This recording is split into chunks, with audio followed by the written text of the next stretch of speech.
I'm Megan 35 and for once in my life I have the upper hand.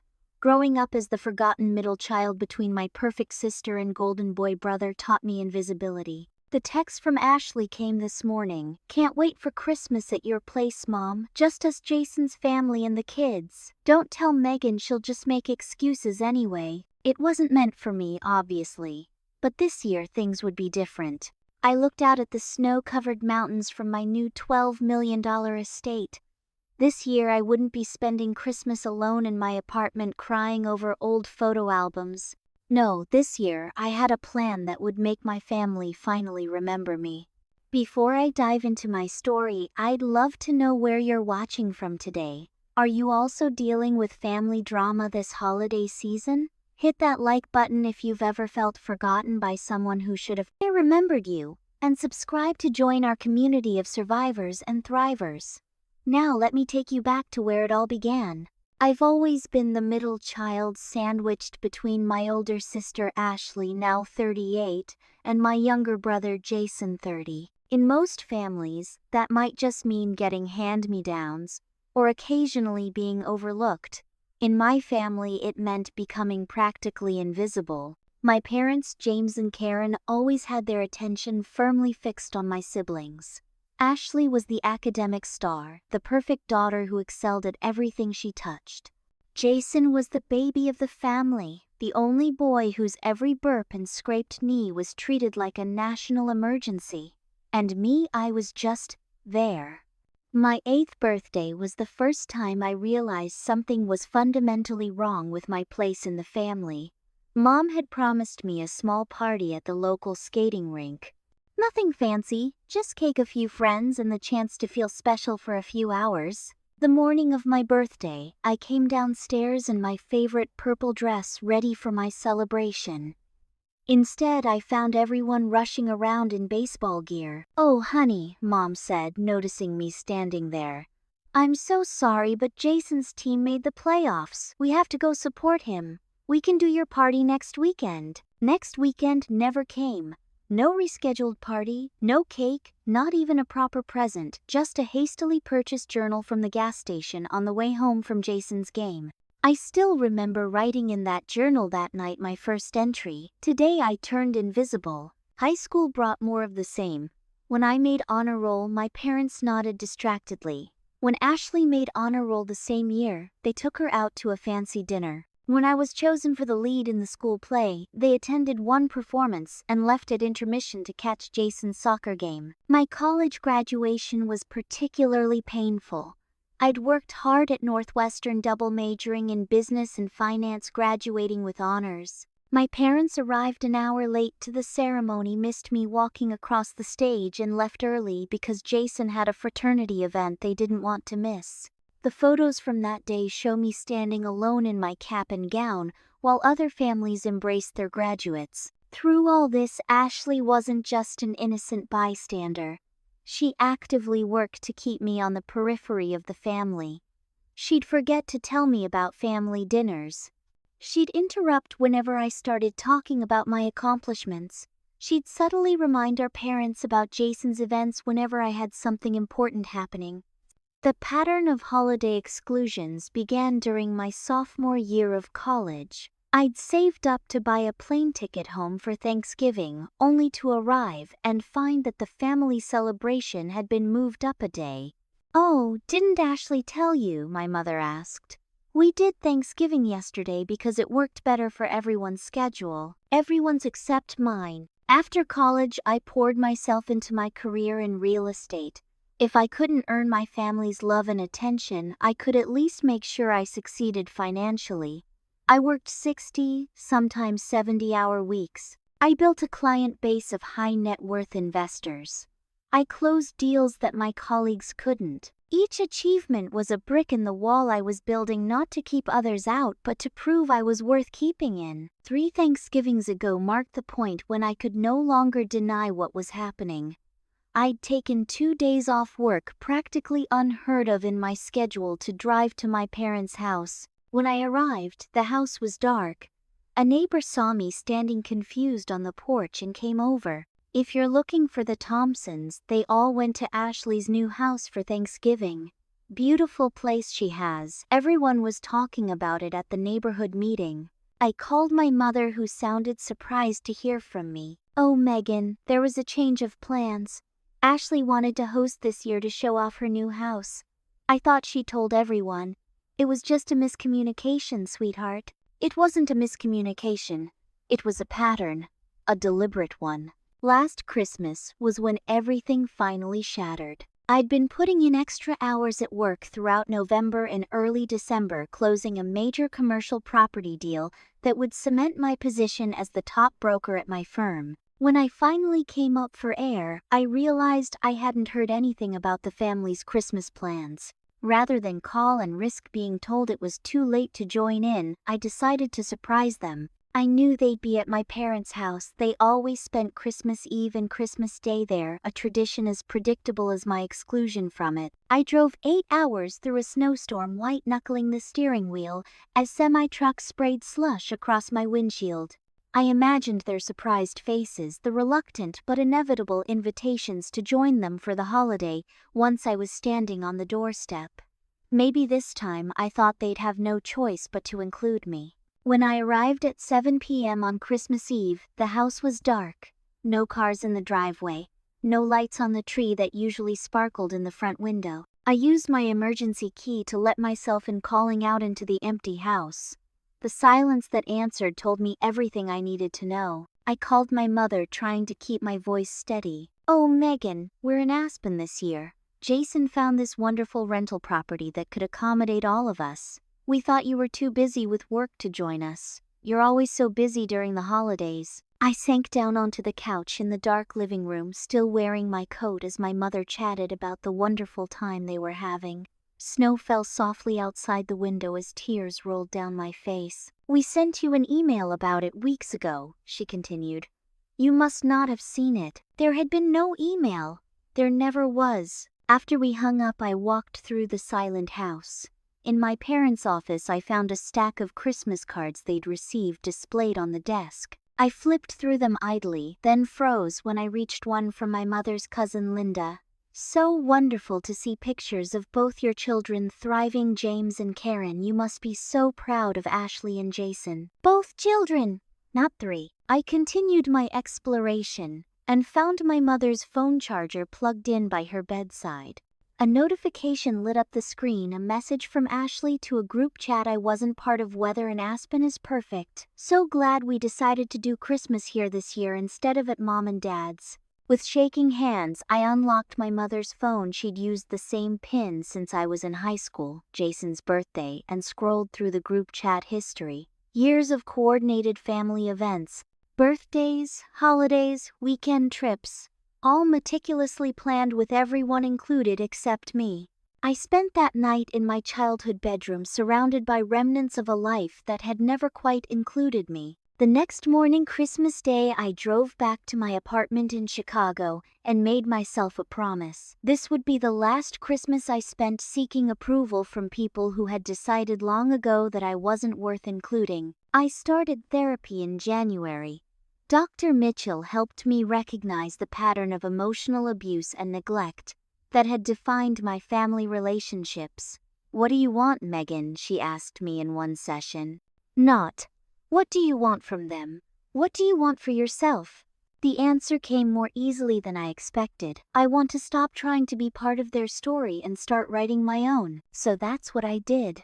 I channeled all my energy into my career, closing deal after deal. By April, I'd earned a bonus larger than most people's annual salaries. For the first time in my life, I wasn't thinking about how to impress my family with my success. I was focused on what that success could do for me. It was a random Tuesday in May when opportunity knocked on my door.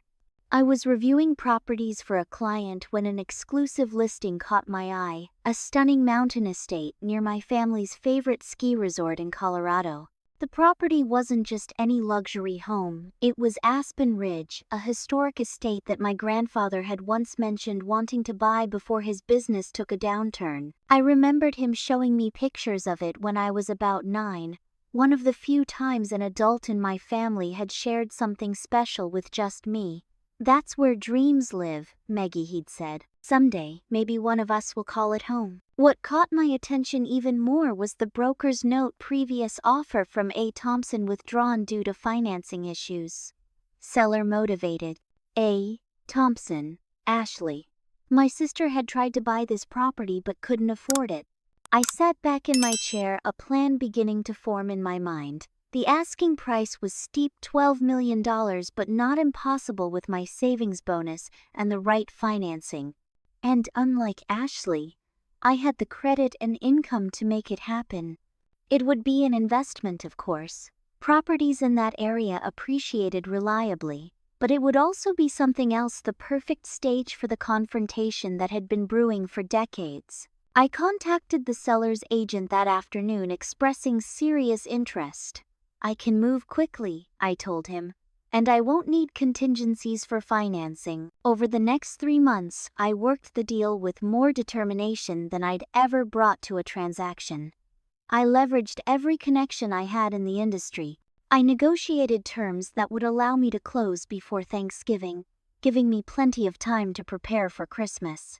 The day I signed the final paperwork, I felt a strange mix of emotions: pride in what I'd accomplished, anxiety about the debt I'd taken on, and underneath it all a quiet satisfaction that for once I was about to be the one in control of the family narrative. Once the keys were in my hand, I hired Denver's most sought-after interior designer to transform the already beautiful property into something truly spectacular. I wanted to feel like a luxury resort, I told her, but with personal touches that make it feel like Christmas morning. She understood perfectly. Together we selected furniture, artwork, and decor that would create exactly the impression I wanted.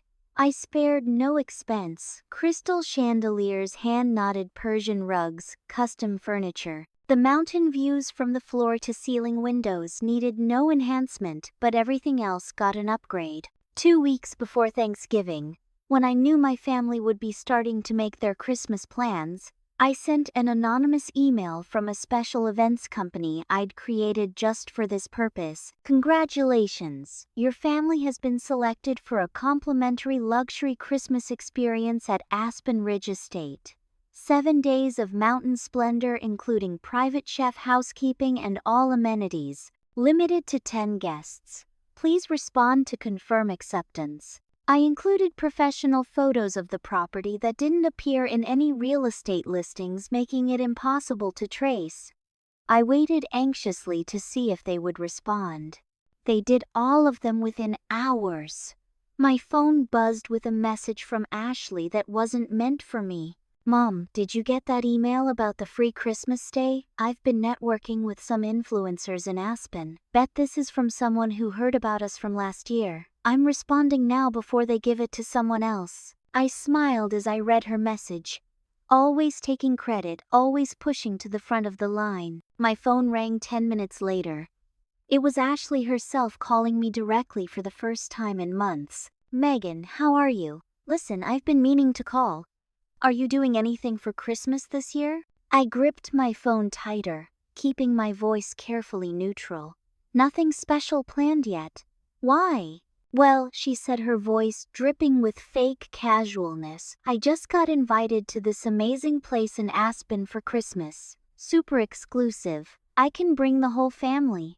I was thinking, maybe you'd want to join us. I know how much you love skiing. I'd never mentioned loving skiing.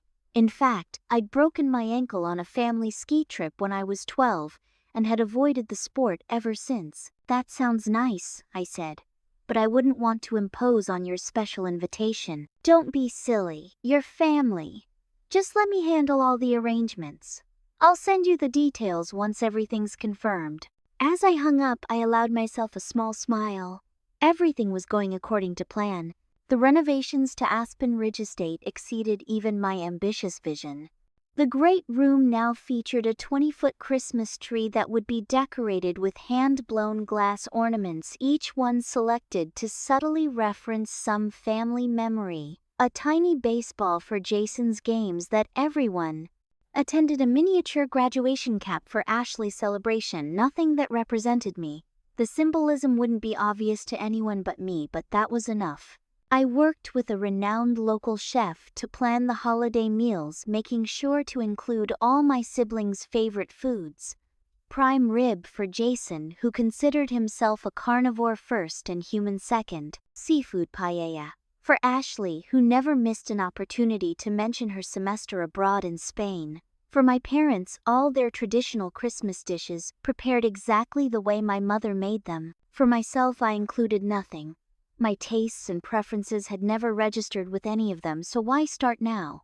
Each family member would have their own suite customized to their specific tastes. My parents' suite featured the same color scheme as their bedroom at home, with a few luxurious upgrades they'd never splurge on for themselves. Jason and his pregnant wife Rebecca would find a nursery adjoining their room, stocked with everything they'd need for their expected baby items, from the exact registry I'd found online that they thought I didn't know about.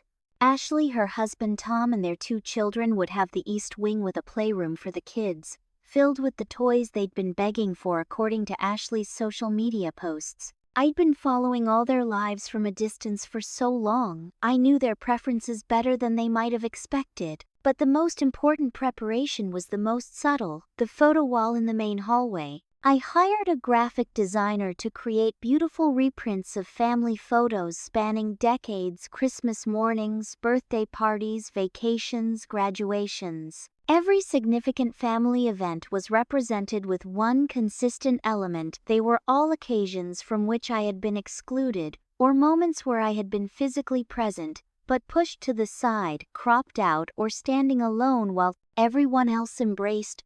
To anyone looking casually, it would appear to be a lovely family photo wall. To someone paying attention, the absence of one person in most photos or her isolation in others would tell a different story. The final touch was the security system. High-definition cameras with audio recording were installed throughout the common areas of the house, allowing me to monitor my family's reactions and conversations when they thought they were alone. As the preparations neared completion, Ashley called me again, this time to confirm details about the Christmas gathering. "So it turns out the place has 7 bedrooms," she said. "Mom and Dad get the master suite, obviously. Tom and I will take the second largest with the kids. Jason and Rebecca need the one with the connecting room for the baby stuff. That leaves you with the smallest bedroom on the lower level. You don't mind, right? You'll mostly be out skiing anyway." She laughed lightly. "Whatever works best," I said mildly, knowing that in reality my suite was the second master with the best view in the house. "Great. Oh, and we're all arriving on the 23rd. The email said check-in starts at 3, but we're planning to get there around 5. Can you get there a bit earlier and make sure everything's set up nicely? You're so good at that sort of thing." I agreed, suppressing a laugh. If only she knew I'd been there for weeks, overseeing every detail of the preparations. A week before Christmas, the family group chat that still excluded me was buzzing with excitement about the upcoming holiday. My surveillance software let me monitor their messages. "Ashley just got confirmation from the concierge. Everything's set for our arrival. They're even having gifts for the kids." "Mom, this is such a blessing. Who do you think arranged it?" "Ashley, probably the Hendersons. Remember, I helped Margaret with her charity auction last year. They have that timeshare in Aspen." "Dad, whoever it is, they must be loaded. I looked up this property online, couldn't find a rental listing, but similar places go for $10,000 a night. Jason, suite free, luxury vacation. Don't question it." "Ashley, oh, by the way, I invited Megan. Hope that's okay. Figured it would look weird not to include her." "Mom, of course, dear. That was thoughtful of you." No one commented on the fact that they hadn't thought to include me in the first place, or questioned why it would look weird to exclude a family member from Christmas. The stage was set. The actors were on their way. And for once, I was the one who had written the script. 3 days before Christmas, I received the text I'd been expecting from my mother's small family gathering at Ashley's on Christmas Day. "Probably too late for you to make plans now, but thought you should know. Love you." It was the same message I received every year, worded slightly differently, but carrying the same subtext: "We're celebrating without you. And we've arranged it so you have a convenient excuse not to join us. I replied with my usual response. Thanks for letting me know. Have a wonderful time. Love you too. This annual exchange had become a ritual of rejection that allowed everyone to maintain the fiction that my absence was circumstantial rather than orchestrated. This year, however, I smiled as I sent my response, knowing they had no idea what was really coming. That afternoon, Ashley called. Her voice had the syrupy quality it took on whenever she was about to deliver news she knew would hurt me while pretending to be sympathetic. Megan, I feel terrible, but there's been a change of plans for Christmas. Mom and Dad decided they wanted to do something small at my place instead of the Aspen house. I tried to tell them we should stick with the original plan, but you know how they are when they make up their minds. I made appropriate disappointed noises as she continued. The thing is, we've already told the kids about Aspen, and they're so excited. So Tom and I are still going along with Jason and Rebecca. Mom and Dad might join for a couple of days. You're welcome to come to my house, of course, but I totally understand if you can't change your plans last minute. The lie was so transparent it was almost impressive. She was trying to get me to decline the Aspen invitation so she could have the luxury property all to herself. That's a shame, I said, working to keep the amusement out of my voice. I was really looking forward to spending time with everyone. Let me think about it and get back to you. Before she could respond, I added, by the way, I've been meaning to ask, do you need me to bring anything specific, wine, dessert, gifts for the kids? Oh, she said, clearly thrown by my apparent acceptance of the alternate invitation. No, nothing special, just yourself. After we hung up, I received a text from my brother Jason. It was the first direct communication I'd had from him in months, and unsurprisingly, it had nothing to do with Christmas. Hey sis, hate to ask, but I'm in a tight spot. Could you float me $2,500 until my next commission, baby expenses piling up? No greeting, no pleasantries, just a request for money. I'd helped him out of financial jams before, but this time I simply replied, sorry, tied up most of my cash in a new investment. Good luck. His response came quickly, no worries. Merry Christmas or whatever. Or whatever indeed.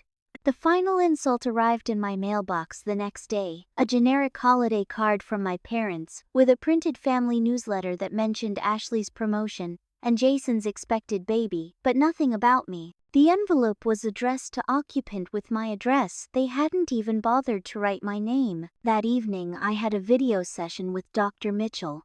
For the first time since I'd started therapy, I found myself questioning my plan. What if this makes everything worse? I asked her. What if confronting them this way just confirms what they already think, that I'm difficult and not worth including? Megan, she said gently, I can't tell you whether this plan is right or wrong, but I will ask you this: what's worse, confirming what they might already think or continuing to accept treatment that diminishes you? I didn't have an immediate answer. Remember, she continued, the goal isn't necessarily to change them. It's to honor yourself by refusing to participate in your own erasure. After our session, I called my friend Sophia, the one person who had consistently seen and supported me through the years. I'm having second thoughts, I admitted. Of course you are, she said. You're a compassionate person who doesn't want to hurt others even when they've hurt you. But Megan, think about what message you're sending if you back out now. That they can keep treating me this way with no consequences, I said slowly. Exactly. This isn't about revenge. It's about finally standing up and saying, I see what you're doing and it's not okay. She was right. I'd come too far to back down now. The next day, I sent the final instructions to my family as the concierge of Aspen Ridge Estate. I arranged for luxury SUVs to transport them from the airport, provided a detailed itinerary of the week's planned activities, and confirmed that all their preferences had been noted. Ashley forwarded the email to me with a message. For your information, this is what you're missing by choosing Mom and Dad's boring dinner over Aspen. Maybe next year you can plan better. She still thought I was going to our parents' house, unaware that they had already changed their plans to join her at the mountain estate. As I reviewed the security system one last time and added the final touches to the house decorations, I felt a strange sense of calm. After a lifetime of being the forgotten child, I was about to become unforgettable. I watched through the security system as the convoy of black SUVs wound their way up the mountain road toward Aspen Ridge Estate. From my position in the owner's suite, a room no one knew existed, tucked away behind the main living area, I could see every arrival on the monitors. The first vehicle contained Ashley, Tom, and their children Emma and Jacob, ages 8 and 6. The second carried Jason and his very pregnant wife Rebecca. The third brought my parents, who had apparently decided at the last minute to join from the beginning rather than come later as Ashley had told me. The drivers opened the car doors and one by one my family members stepped out, their faces registering awe as they took in the grandeur of the estate. The massive timber and stone structure rose 3 stories against the backdrop of snow-covered peaks. Christmas lights outlined every architectural feature, and a towering decorated pine near the entrance completed the picture-perfect holiday scene. "Holy crap," Jason said, eloquent as ever. "This place is insane." Ashley was already barking orders at the driver about her luggage, while simultaneously taking photos with her phone. "Tom, get a picture of me in front of the entrance.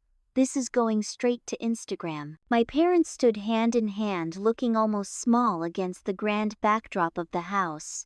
For a moment, I felt a pang of something like tenderness. They were getting older, their hair grayer than I remembered. The moment passed as I heard my mother say, "I wonder if the Hendersons have stayed here before. Ashley, you should find out who owns this place. Might be good connections for your business." Of course, always thinking about Ashley's advantages. I watched as the house manager I'd hired, a professional actor named Michael who believed he was working for an eccentric billionaire with a flair for drama, greeted them warmly and guided them inside. He was under strict instructions to treat them like royalty while revealing nothing about the true owner of the property. "Welcome to Aspen Ridge Estate," he said smoothly. "Your accommodations are ready, and Chef Paolo is preparing welcome cocktails and hors d'oeuvres. If you'll follow me, I'll show you to your suite so you can freshen up before dinner." Their reactions to the interior of the house were even more satisfying. The great room's soaring ceilings, the massive stone fireplace with stockings bearing each of their names, and conspicuously not mine, the glistening Christmas tree, all of it provoked gasps and exclamations. "This is better than the Waldorf," my father announced, running his hand along a hand-carved banister. I watched Ashley's face carefully as she scanned the room, her expression shifting from delight to calculation. "Who did you say arranged this again?" she asked Michael. "I'm afraid I'm not at liberty to discuss the benefactor," he replied smoothly. "I can tell you that they wanted your family to have a very special Christmas." Ashley's eyes narrowed slightly. She didn't like not being in control of information. As Michael led them on a tour of the house, I observed their reactions through the camera feeds. Each suite provoked appropriate exclamations of delight, but it was the photo wall in the main hallway that provided the first real moment of unease. My mother stopped in front of it, peering at the images. "These are our family photos," she said slowly. "But how did they get them?"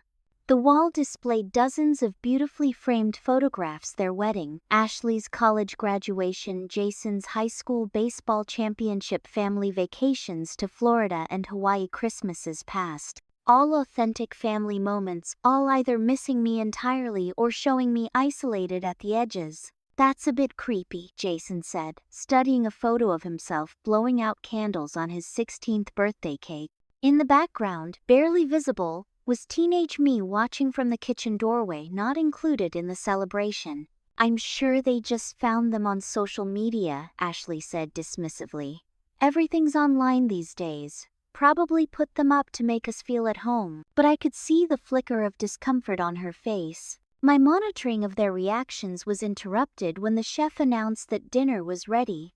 I watched as they gathered in the dining room where an elaborate feast awaited them. Chef Paolo had prepared everything exactly as instructed. All dishes I knew were favorites of my family members, but nothing that reflected my own tastes. "This is incredible," my father said, helping himself to roast beef with Yorkshire pudding.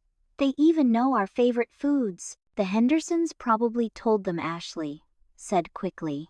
"Remember I mentioned your roast beef obsession at their charity gala, Dad? Always taking credit, always needing to be the connection, the one in the know." Through the cameras, I watched them eat and drink, growing more relaxed as the excellent wine flowed.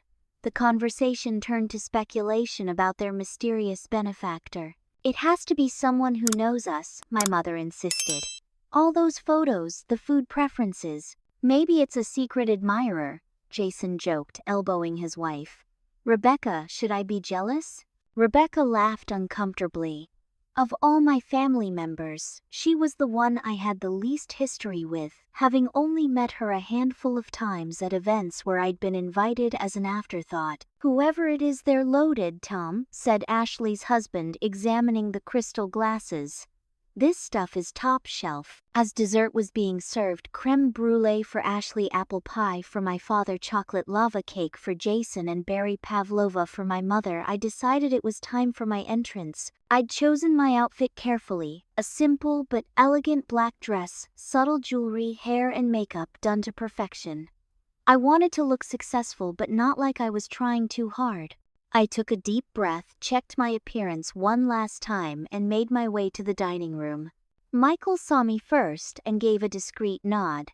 We'd rehearsed this moment. "Ladies and gentlemen," he announced, "may I present your host, the owner of Aspen Ridge Estate." I stepped into the dining room, a small smile on my face.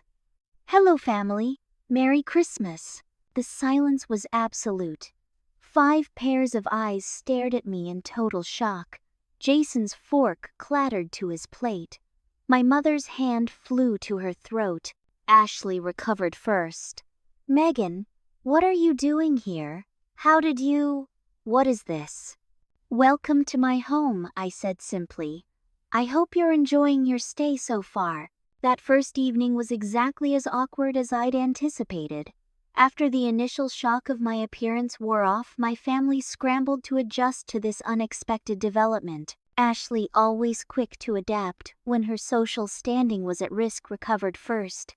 "Megan," she exclaimed, rising to embrace me with a warmth that had never existed between us. "What an amazing surprise. You should have told us this was your place." I accepted her hug without returning it, noting how her eyes darted around the room, reassessing everything in light of this new information. "If I'd told you," I said mildly, "it wouldn't have been a surprise, would it?" My father cleared his throat uncomfortably. "This is quite a place you've got here, kiddo. Must have cost a pretty penny." "12 million to be exact," I replied, taking satisfaction in the way his eyes widened. "Please continue your dessert. We have plenty of time to catch up." I took a seat at the empty place setting at the head of the table, a position Ashley had naturally assumed would be hers when they arrived. "So," my mother said with forced cheerfulness, "this explains why you couldn't make it to our small gathering at Ashley's. You had this planned all along." I smiled thinly. "Actually, there never was a gathering at Ashley's. She told me you all had decided to do a small dinner there, instead of coming to Aspen, while she told you that the invitation was still only for her immediate family. I was planning to join you all along as the host." Ashley's face flushed. "That's not exactly what happened," she stammered. "There was a misunderstanding."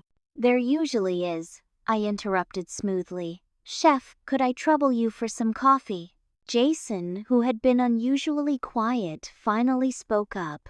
"Okay, what the hell is going on here? How did you afford this place? Did you win the lottery or something?" I laughed genuinely for the first time that evening. "No, Jason. I've been a top-performing real estate broker for years. I've closed over 100 million in deals in the last 18 months alone. My commission on just one of those deals could buy a nice car, the kind you're always asking me to help you finance." His face reddened. I wouldn't have to ask if I got the same advantages as who I asked quietly. As Ashley, who got her college fully funded while I worked 2 jobs to cover what my scholarships didn't. As you, who got a new car for your 16th birthday while I took the bus until I could save up for a 10-year-old Honda. An uncomfortable silence fell over the table. Tom, Ashley's husband, surprised me by being the first to address the elephant in the room. So the photos in the hallway, that was deliberate, wasn't it? I nodded. Observant of you, Tom. Yes, it was. I don't understand, my mother said, looking genuinely confused. What about the photos? Perhaps we should continue this conversation in the great room, I suggested, standing. It's more comfortable for a long discussion, and I believe we have a lot to talk about. As we moved to the seating area around the fireplace, I could feel the tension building. My family arranged themselves instinctively, my parents on the love seat, Ashley and Tom on the sofa, with Jason and Rebecca leaving me the single chair opposite them all. Even now they had formed a united front with me on the outside. The photos I began are all authentic family moments. Christmases, birthdays, vacations, graduations. If you look closely, you'll notice a pattern. I am either missing entirely or standing apart, clearly not included in the moment of connection everyone else is sharing. My father frowned, starting to protest, but I held up a hand. Before you deny it, let me be clear, this isn't about a few isolated incidents. This is about a lifetime pattern that I've only recently come to recognize for what it is. I told them about last Christmas driving through the snowstorm to find an empty house, discovering they'd all gone to Aspen without even telling me. We sent you an email, Ashley insisted. No, you didn't, I replied calmly.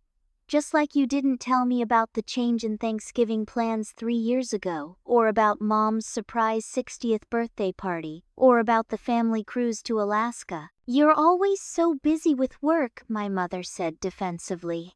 We assumed you wouldn't want to come. Did you? I asked. Or was it just easier to not include me? Jason shifted uncomfortably. Look, no one deliberately excluded you. Really? I reached for a remote on the side table and pressed a button.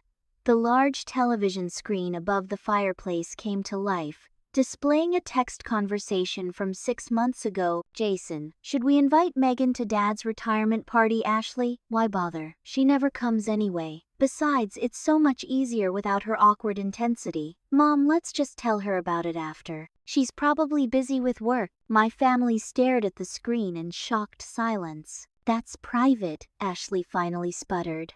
You had no right to. It was a group chat on Mom's phone, I said. The same phone she left charging in her bedroom last Christmas when you all went to Aspen without me.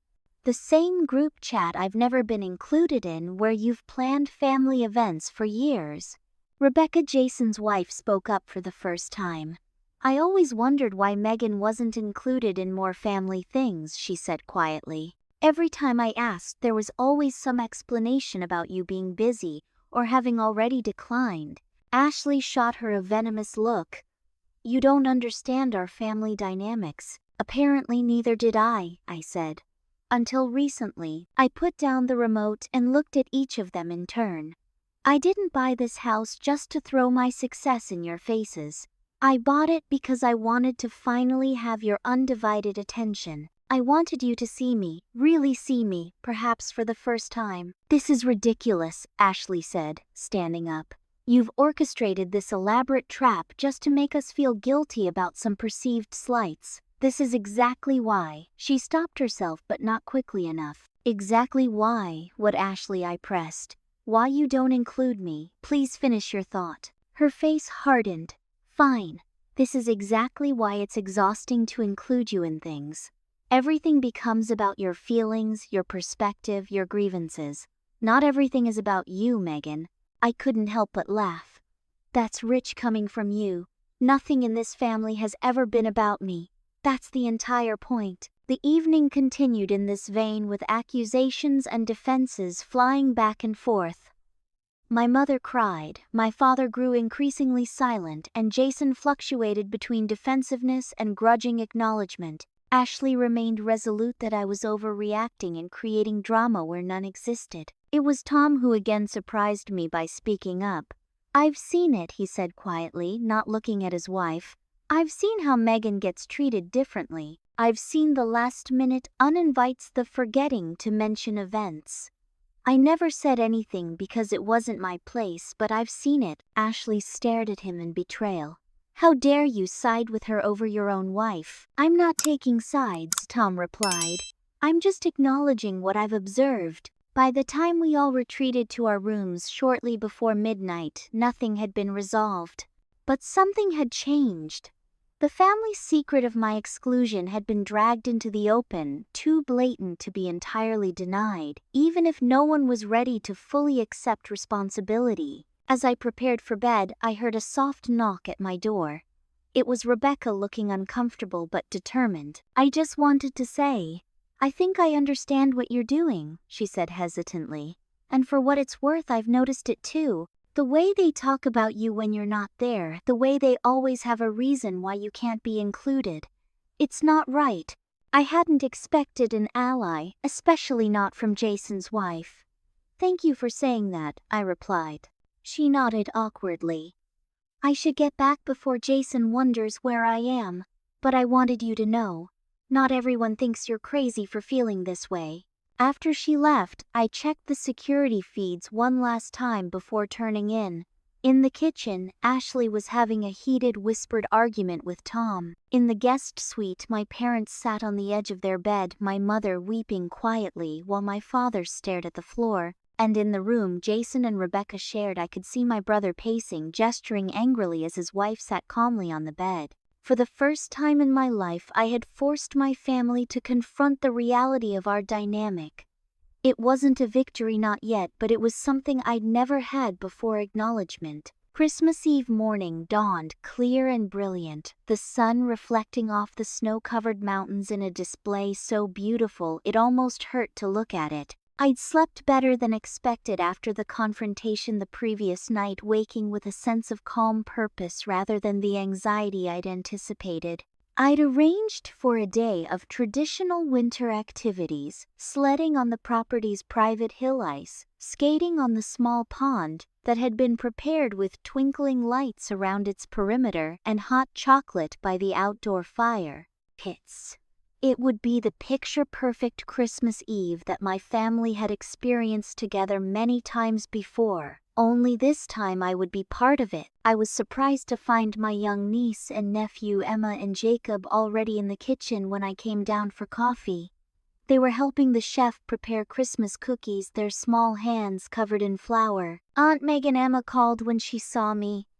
"We're making snowman cookies, do you want to help?" The simple warmth in her voice caught me off guard. Unlike the adults in the family, the children had no history of excluding me. They barely knew me at all, which I realized with a pang was its own kind of tragedy. "I'd love to," I said, joining them at the counter. We were laughing over Jacob's lopsided snowman when Ashley entered the kitchen, her face tightening when she saw me with her children. "There you are," she said to them, her voice overly bright. "Did you wash your hands before touching the food?" "Chef Paolo helped us," Emma assured her. "Aunt Megan is making cookies with us." "Is she?" Ashley's smile didn't reach her eyes. "Well, don't forget we're going sledding soon. Why don't you go get ready? I need to talk to your aunt for a minute." Once the children had scampered off, Ashley dropped the pretense. "What are you doing?" she demanded in a low voice. "Making Christmas cookies with my niece and nephew," I replied calmly. "Is that a problem?" "Don't play games, Megan. I know what you're doing with this whole performance." She gestured around the kitchen.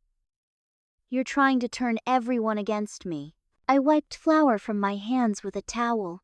"Not everything is about you, Ashley. Isn't that what you told me last night?" She leaned closer, her voice barely above a whisper. "I heard you talking to Emma about her school play. Let me make something clear: I don't want you filling her head with stories about your supposed childhood problems. She doesn't need to hear about your mental issues." I stared at her, genuinely shocked. "Mental issues? Is that what you've been telling people, that I have mental problems?" What else would you call this? She hissed, gesturing around. Buying a $12 million house just to trap your family for some twisted confrontation. Normal people don't do that, Megan. Before I could respond, Jason walked in. He looked between us, sensing the tension. Everything okay in here? Fine, Ashley said, stepping back. Just discussing the day's activities. Right, Jason said clearly, not believing her but unwilling to push the issue. Mom and Dad are getting ready for sledding. Rebecca's going to sit it out doctor's orders, but the rest of us should head up to the hill in about 20 minutes. As Ashley left to help her children prepare, Jason lingered. Got a minute? He asked, unusually hesitant. I nodded, surprised. Look, he began, running a hand through his hair. Last night got pretty intense and I just wanted to say, I didn't realize how much you felt excluded.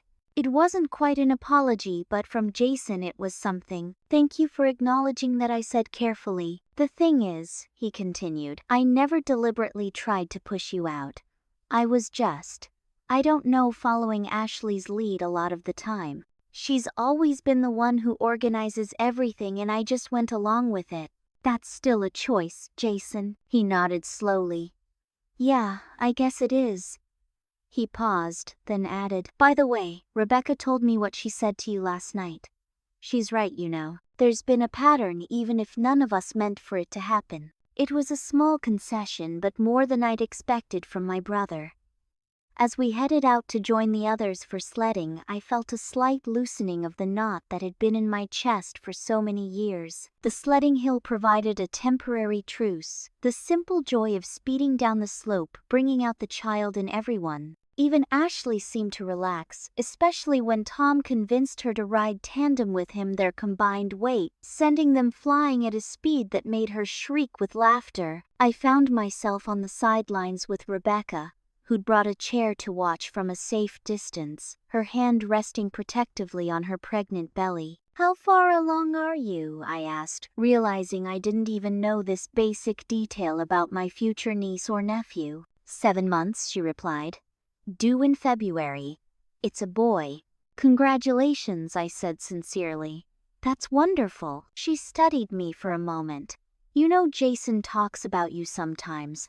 Not often, but when he does, it's always with this weird mix of pride and resentment. Like he admires your success, but can't quite admit it. I watched my brother helping Jacob position his sled at the top of the hill. We were close when we were very young, I said, before the family dynamic really solidified. He mentioned once that you taught him to ride a bike. Said you were the only one who had the patience to keep running alongside until he got it. I was startled by the memory. I'd been 12, Jason 7. Our parents were busy with Ashley's dance recital preparations, so I'd taken it upon myself to teach him. I'd forgotten that entirely. It's strange what we remember and what we forget, I murmured. The afternoon continued with ice skating, where my father surprised everyone by revealing he'd been quite good in his youth. He even showed Emma some simple spins, her delighted laughter echoing across the frozen pond. My mother, watching from the sidelines, found herself standing next to me. After a few moments of awkward silence, she spoke. This is a beautiful place, Megan. You've done very well for yourself. Thank you, I said, not looking at her. I've been thinking about what you said last night, about feeling excluded. She twisted her gloved hands together. I never meant for you to feel that way. I know you didn't mean it, Mom. But it happened anyway. We just never knew what to do with you, she continued, as if I hadn't spoken. Ashley was always so clear about what she wanted, and Jason needed so much attention. You were so self-sufficient. We thought you were fine. Being capable doesn't mean not needing love, I said quietly. She flinched slightly. Is that what you think? That we didn't love you? I finally turned to look at her. I think you loved me in the abstract way parents love the idea of their children. But did you ever really see me, know me? Make space for me, that's what's been missing. She had no answer for that. Christmas Eve dinner was a more subdued affair than the previous night's meal. Everyone seemed more thoughtful, more careful with their words. Even Ashley maintained a civil tone, though I caught her watching me with calculation in her eyes. After dinner, as we gathered in the great room for hot chocolate and the traditional reading of the night before Christmas, I excused myself briefly. When I returned, I was carrying a laptop and a small projector. Before we continue with the evening's festivities, I said there's something I'd like to share with all of you. I set up the projector to display on the wall above the fireplace. The room fell silent as the first image appeared, a family photo from Christmas when I was 7, Ashley 10, and Jason 4. In it, Ashley was opening a present in the foreground. Jason was playing with a toy. My parents were smiling at them, and I was sitting slightly apart watching, but not participating. This is how I remember most Christmases, I said softly. Present, but not really included. The images continued my high school graduation where my parents arrived late and left early. Ashley's college graduation where the entire family posed for professional photos.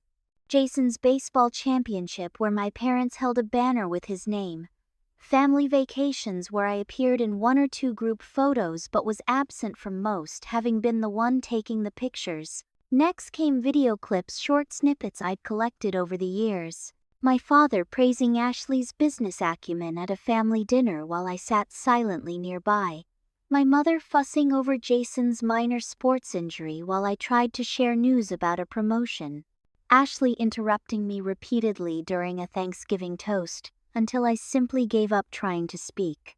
Finally, I showed them the email chain from the previous Christmas, where they coordinated their Aspen trip with no mention of including me, followed by the text message I'd received afterward claiming they'd sent an invitation that had never existed. When the presentation ended, the room was completely silent. Emma had fallen asleep against Tom's shoulder, but everyone else was awake, faces reflecting varying degrees of discomfort, shame, and in Ashley's case, defiance. "I'm not showing you these things to punish you," I said into the silence. "I'm showing you because for years I thought I was imagining it. I thought I was being too sensitive, or asking for too much, or somehow failing to deserve inclusion in my own family. But seeing it all together like this, I hope you can understand why I finally had to acknowledge the pattern." "What do you want from us, Megan?" my father asked, his voice uncharacteristically subdued. "An apology, admission of guilt. What's the point of all this?" "I want acknowledgement," I replied simply. "I want recognition that this happened is still happening. I want to stop being gaslighted every time I express hurt over being excluded. And yes, I want the pattern to change." Ashley stood abruptly.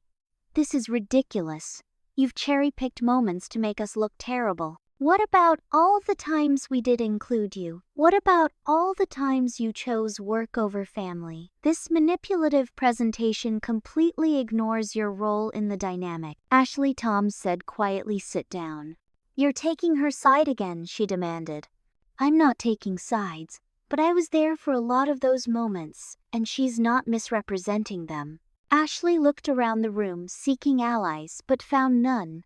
Even my parents looked thoughtful rather than defensive. "Fine," she snapped. "You all want to wallow in guilt because Megan's playing the victim. Go ahead. I'm going to bed."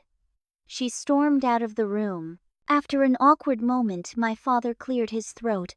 "I think we should all take some time to process this. It's getting late and tomorrow is Christmas." One by one they filed out of the room, leaving me alone by the fireplace watching the embers die down. I wasn't sure if anything had truly changed, but at least the truth was finally in the open. Just as I was about to head to bed myself, Jason returned to the room. "Hey," he said, awkwardly hovering in the doorway. "Can we talk for a minute?" I gestured to the seat across from me. He sat staring at his hands for a long moment before speaking. "That video of Dad praising Ashley's business at dinner, that was the same night you told everyone you'd closed the Henderson deal, wasn't it?" I nodded, surprised he'd remembered.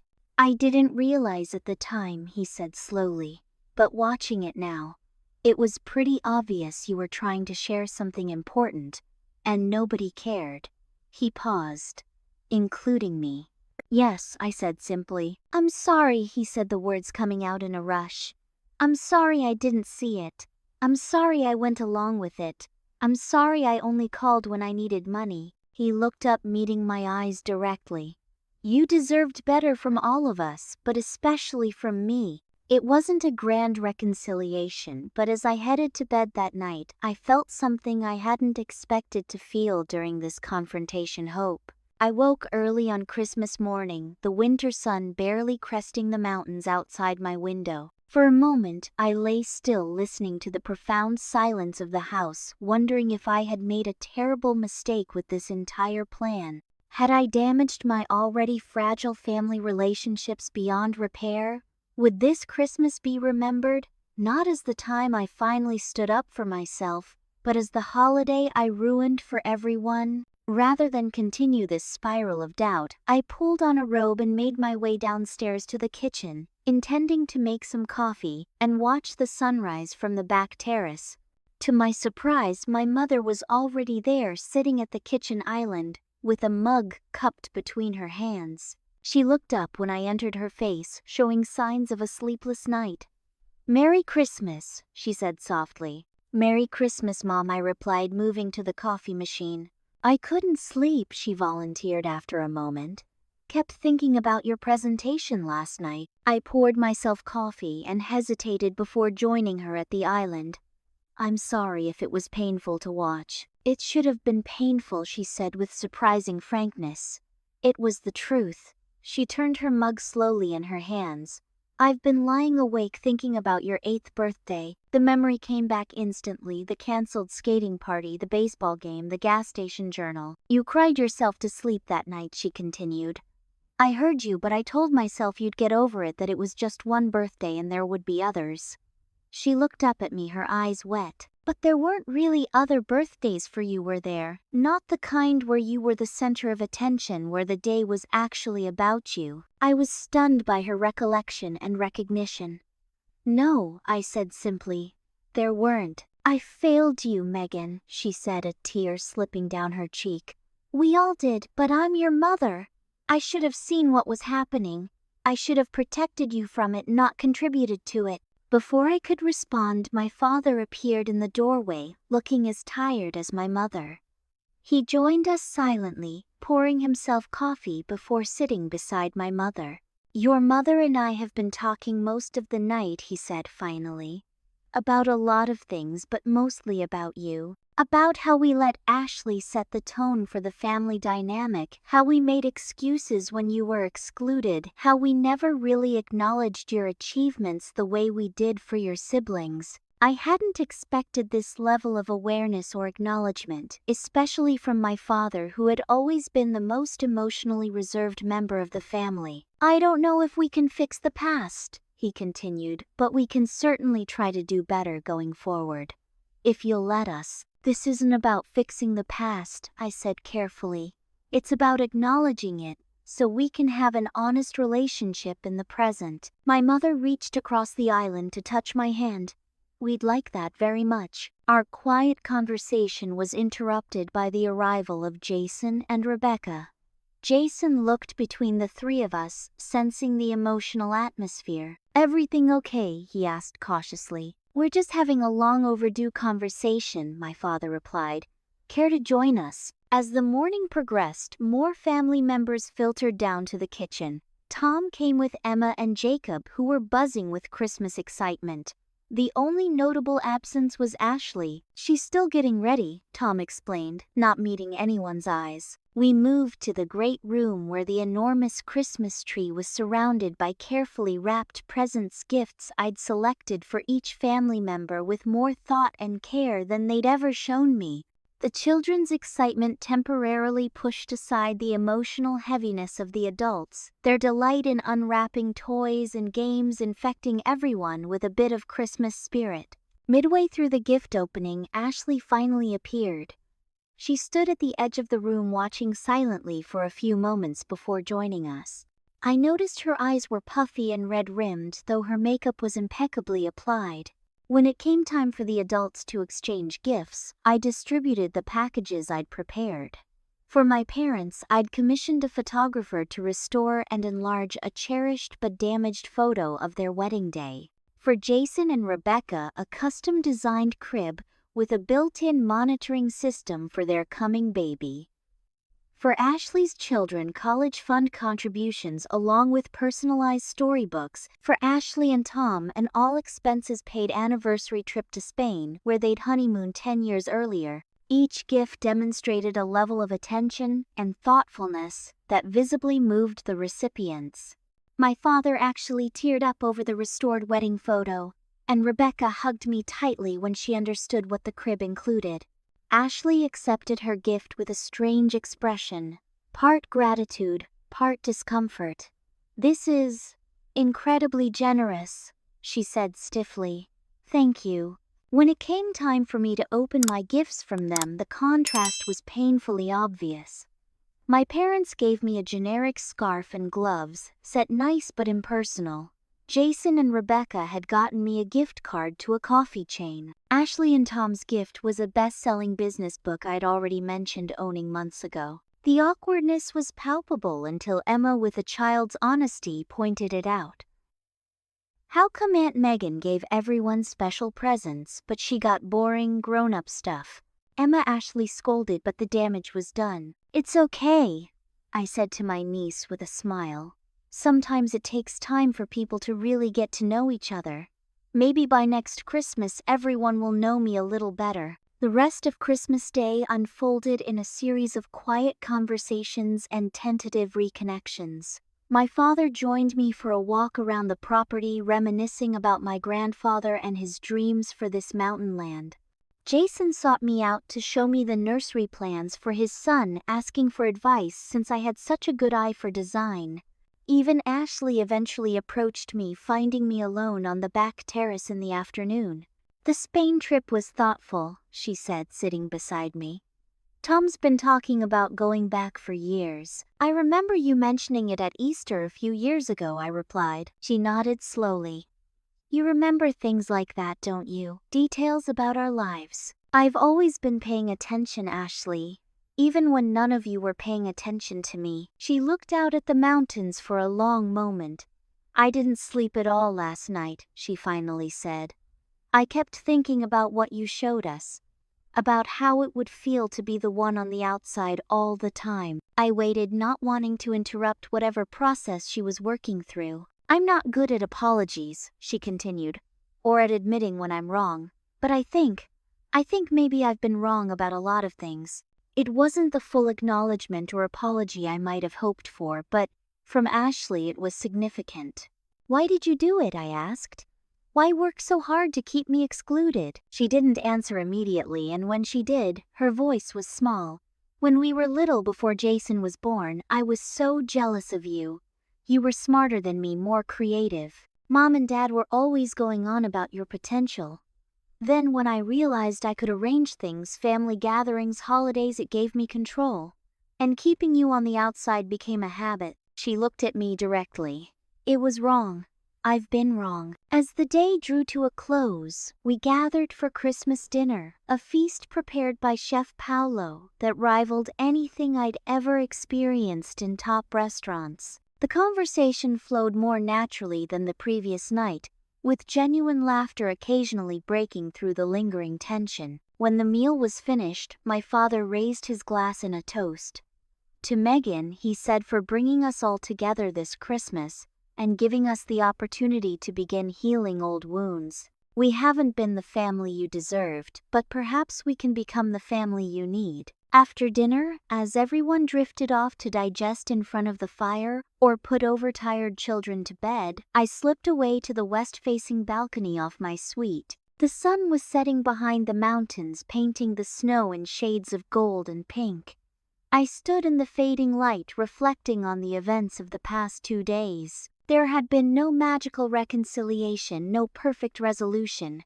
My family had disappointed me for too long, and the patterns were too deeply ingrained for everything to be fixed in a single Christmas confrontation. But something had shifted. Acknowledgment had replaced denial. Tentative steps toward change had replaced stubborn persistence in harmful patterns. I had purchased this mountain house as a stage for revenge, a setting for finally forcing my family to see how they had hurt me. I realized now that the house would serve a different purpose moving forward. It would be my sanctuary, my personal retreat, a symbol of my success and self-sufficiency.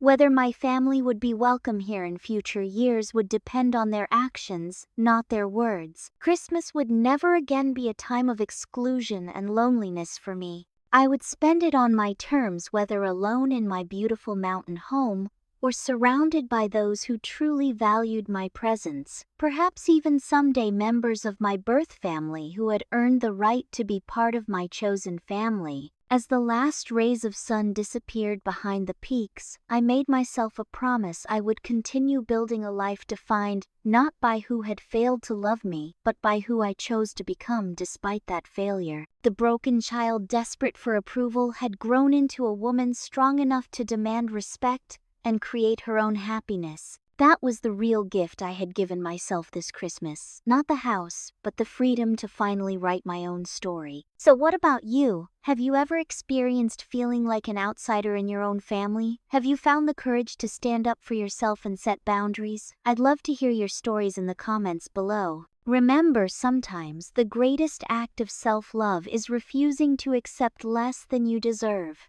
If this story resonated with you, please like and subscribe to hear more stories of healing and empowerment. And if you know someone who might need to hear this message, please share it with them. Sometimes knowing we're not alone in our struggles is the first step toward healing. Thank you for spending this time with me today. May your holidays be filled with genuine connection and joy, whether with family of birth or family of choice. Remember, you deserve to be seen, heard, and celebrated, not just at Christmas but every day.